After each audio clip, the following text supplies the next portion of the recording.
Good evening, my fellow citizens. Tonight I must pull back the curtain on a truth long buried beneath the sands of time, concealed by the very institutions sworn to protect us.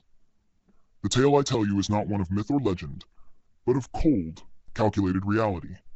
A tale of power, of deception, of an operation codenamed DO. In the early 1950s, in the shadows of secrecy, the U.S. military embarked on a dark experiment.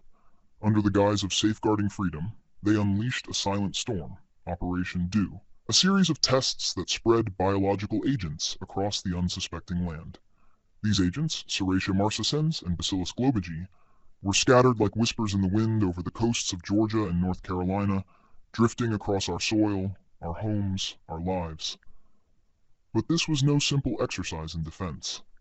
No, my friends, this was a cold, calculated endeavor to understand the art of biological warfare. They sought to know how far these agents could travel, how long they could endure, and what devastation they might sow in the hearts of enemy nations. But in their quest for power, they turned their gaze inward, using us, the very people they swore to protect, as their unwitting subjects. They claimed these bacteria were harmless, a lie cloaked in scientific jargon, meant to soothe the conscience of those who played God with our lives. But what they did not tell you is that Serratia marcescens is a silent killer, an agent of infection, lurking in the shadows, waiting to strike those with weakened defenses.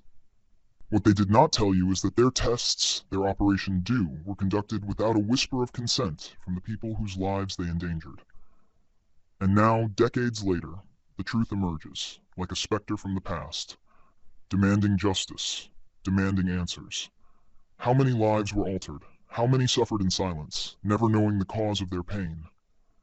This is the legacy of Operation DO, a legacy of deception, of unethical experimentation, of a government that chose power over the people.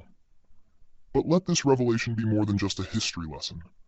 Let it be a call to arms, a rallying cry for transparency, for accountability, for justice.